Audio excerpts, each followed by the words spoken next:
Very common and very significant questions. तो पढ़ाने के दौरान बार बार ये चर्चा भी होती है और पूछा भी जाता है कि सर, सोशल मीडिया का क्या रोल है? क्या सोशल मीडिया से पढ़ाई करके हम आईएएस बन सकते हैं, या सोशल मीडिया हमारे लिए बहुत इंपॉर्टेंट रोल प्ले कर सकता है? तो जब कभी मैं अपनी क्लास की शुरुआत करता हूँ तो लोगों से कहता हूँ कि भाई, आप जब क्लासरूम में आ जाएं तो एटलीस्ट अपने मोबाइल को स्विच ऑफ करके आएँ। अगर ये बात कही जा रही है तो कहीं ना कहीं तो ये बात निकल कर आ रही है कि शायद सोशल मीडिया अभी आपके लिए उतना इफेक्टिवली वर्क नहीं कर रहा है जितना हमारा आई टू आई कांटेक्ट या वेल कम्युनिकेशन मैटर वर्क कर रहा है। फिर भी आज हम लोग कुछ डिस्कशन करेंगे कि मिथ और रियलिटी है क्या। सोशल मीडिया को लेकर के कितनी बातें हैं जो हमें भ्रम पैदा कर रही हैं, और कितनी बातें हैं जो हमें वास्तविकता तरफ ले जाती हैं। तो इसी पर एक छोटी सी क्लास है कि सोशल मीडिया मिथ है, और देखा जाए तो ग्राउंड रियलिटी है क्या। तो लोग सोशल मीडिया को लेकर के क्या बातें कर रहे हैं और एक्चुअल में है क्या। आपने देखा भी होगा कि बहुत सारे स्टूडेंट्स अभी अपनी बातें ऐसे कह रहे हैं कि अरे, मैंने चैट जीपीटी से पढ़ करके आईएएस क्वालिफाई कर लिया। एक रैंकर है यूपीपीसीएससी, उसने कहा मैंने कभी कोई क्लास करी ही नहीं, किसी मेंटोर से मिली ही नहीं, कोई टीचर मुझे गाइड किया ही नहीं, और मैंने सोशल मीडिया से पढ़ करके अपना पीसीएस क्लियर कर लिया। देखिए, मैं तो इस बात को मानने को तैयार नहीं हूँ, और शायद आप भी इस बात को नहीं मानिए तो अच्छा होगा। क्योंकि इस बात को ध्यान रखिए कि सोशल मीडिया एक टूल हो सकता है, टीचर नहीं हो सकता। तो सोशल मीडिया एक टूल है, टीचर नहीं। और फिर सिलेक्शन कैसे लोगों का होता है, और फिर जिस ढर्रे पर हम लोग चले आ रहे हैं, हम मानते हैं कि आज हम एआई के ज़माने में हैं, एआई का दौर चल रहा है, लेकिन क्या एआई के दौर में सब कुछ एआई कर सकता है? नहीं। तो थोड़ी बात करेंगे कि सोशल मीडिया किस तरीके का मिथ है और फिर रियलिटी है क्या। तो सोशल मीडिया क्या दिखाता है कि आपके अच्छा खासा एक क्लियर डेस्क होना चाहिए, आप कमरे को खूब सजा करके रखिए, खूब बढ़िया बढ़िया लाइट होनी चाहिए, आपके पास महंगी महंगी किताबें होनी चाहिए। तो सोशल मीडिया में तो दिखाता है कि आप अगर इस तरीके का एक एम्बियंस क्रिएट करते हैं, ऐसा माहौल बनाते हैं, तो आपका सिलेक्शन होगा। लेकिन एक्चुअल में ऐसा है नहीं। आपका सिलेक्शन बहुत क्लियर डेस्क रखने से नहीं, बल्कि क्लियर कॉन्सेप्ट से होगा। मैं बार बार क्लास में कहता हूँ कि you should be conceptually enriched. आपका कॉन्सेप्ट अच्छा होना चाहिए किसी भी टॉपिक का। तो आपका क्लियर डेस्क जरूरी नहीं है, आपका कॉन्सेप्ट जरूरी है। फिर क्या एक मिथ आता है, फिर मिथ ये है कि आपको आईएएस बनने के लिए, अधिकारी बनने के लिए 14 से 18 घंटे पढ़ना चाहिए। अच्छा, बहुत सारे ऐसे एस्पिरेंट्स हैं जो सिलेक्ट हो गए हैं और सिलेक्शन हासिल कर लिए हैं, तो अब अपने आप को थोड़ा सा बड़ा समझने तो खैर लगते ही हैं, अच्छी बात है। लेकिन मैं उन सभी सिलेक्टेड कैंडिडेट से कहूँगा कि कम से कम मिथ ना बताएं स्टूडेंट्स को, रियलिटी बताएं। उनको रियलिटी बताना ही चाहिए। तो कहते हैं आप 14 से 18 घंटे पढ़िए, आप कम से कम 120 दिन लगातार पढ़िए, 15-15 घंटे पढ़िए। अब हम स्मार्ट हो गए हैं। गधा बहुत मेहनत करता है, लेकिन घोड़े का मुकाबला नहीं कर सकता। क्योंकि हॉर्स क्या है, स्मार्ट है, रनिंग फास्ट है। मतलब क्या हुआ कि हमें स्मार्ट वे से वर्क करना है। आपको क्या लगता है कि बहुत ज्यादा घंटे पढ़ने से आपका सिलेक्शन होगा? नहीं। उस घंटे में कितना पढ़ रहे हैं उससे सिलेक्शन होगा। यानी क्वांटिटी मैटर नहीं करती है, क्वालिटी मैटर करती है। आप 18 घंटे की डिस्ट्रैक्ट स्टडी करके क्या हासिल करेंगे, अगर आप 8 से 10 घंटे की कंसंट्रेट स्टडी कर पाए तो? ये बात तो सच है कि सिलेबस बड़ा है, समय लगता है पढ़ने में, लेकिन इतना भी क्या पढ़ना। तो मेरा अपना मानना है कि आप अगर क्वालिटेटिव स्टडी करेंगे तो आपको क्वांटिटी पर नहीं जाना पड़ेगा। तो ये मिथ है, समझ जाइए। आपको 14, 15, 16 घंटे स्टडी नहीं करनी है। और फिर आगे क्या बातें होती हैं? बातें ये होती है कि अरे, हम अपना मोटिवेशन लूज कर रहे हैं, हमें कुछ समझ में नहीं आ रहा है क्या कर ले। तो बहुत सारे एजुकेटर्स हैं, बहुत सारे लोग कहते हैं ये देख लो, ये देख लो, तुरंत मोटिवेशन आ जाएगा, मेरा वाला देख लो, पक्का सिलेक्शन हो जाएगा। ये सब इल्यूजन्स हैं, ये सारी बातें झूठ हैं। किसी के कुछ देखने सिलेक्शन हो गया होता तो पूरा हिंदुस्तान रील देख रहा है, पूरा हिंदुस्तान आईएएस नहीं बन गया होता। पूरा हिंदुस्तान किसी न किसी को फॉलो कर रहा है, तो आप किसी को फॉलो करके आईएएस तो नहीं बन सकते, ये बात गारंटीड है।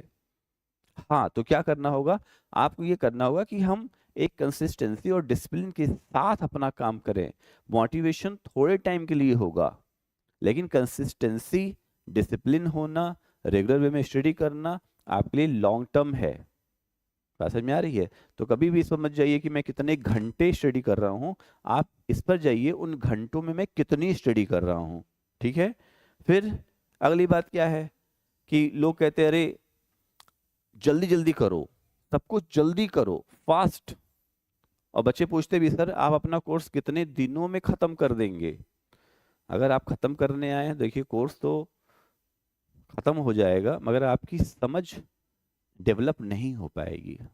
हमें कभी भी किसी भी चीज़ों को ना हैस्टी में नहीं लेना चाहिए, बहुत फास्ट प्रोसेसिंग नहीं करनी चाहिए।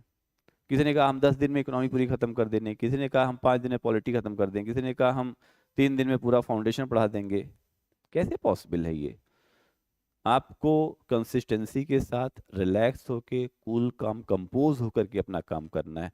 तो आप इस तरीके के मिथ में मत जाइए, क्योंकि सोशल मीडिया में आपने देखा होगा आजकल महा मैराथन क्लासेस चल रही हैं, है ना?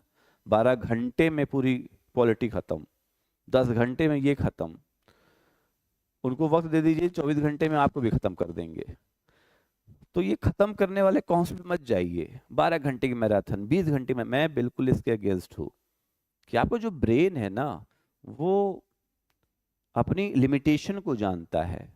तो हमें क्या करना चाहिए, बहुत ज़्यादा इस तरीके के हेस्टी प्रोग्राम्स पे नहीं जाना चाहिए, ये एक मिथ है।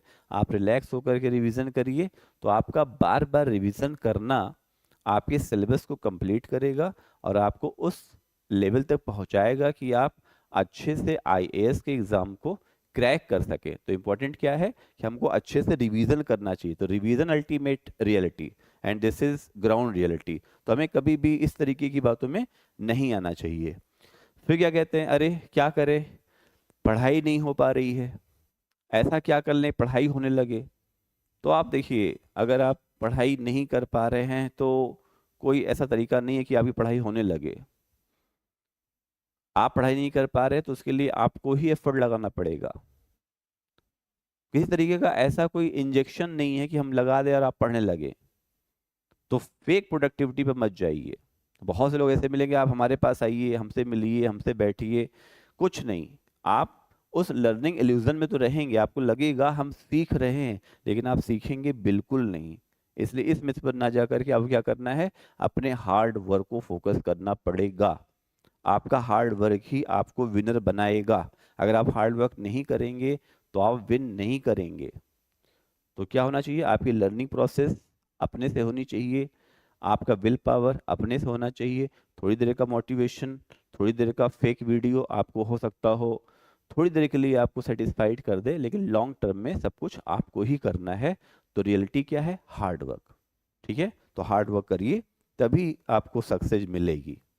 फिर क्या करना चाहिए आपको, ये समझ लीजिए। आपको कहाँ फोकस करना चाहिए, लिमिटेड रिसोर्सेज पे फोकस करना चाहिए, मल्टीपल रिविजन्स पे जाना चाहिए, पीवाईक्यूज एनालिसिस पे जाना चाहिए, और अपनी हैबिट्स को थोड़ी सी बेहतर करनी चाहिए। आप अपने स्टडी आवर्स को फिक्स कर लीजिए, डेली की डेली छोटे छोटे टारगेट को अचीव करिए।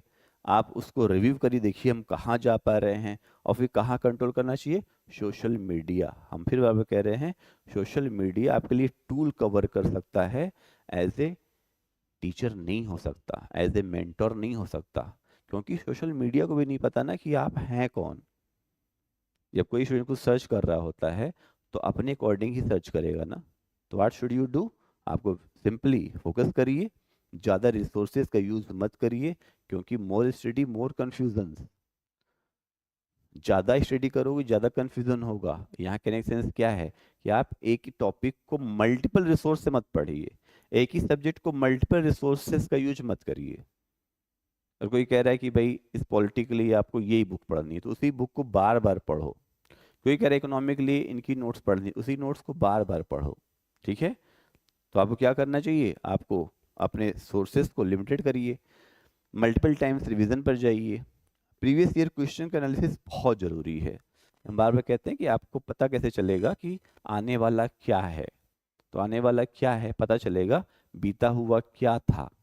तो जो बीता हुआ क्या था यानी PYQs पर जाइए, प्रेजेंट पे इसको फोकस करिए, तो निश्चित रूप से आपका आने वाला कल अच्छा होगा।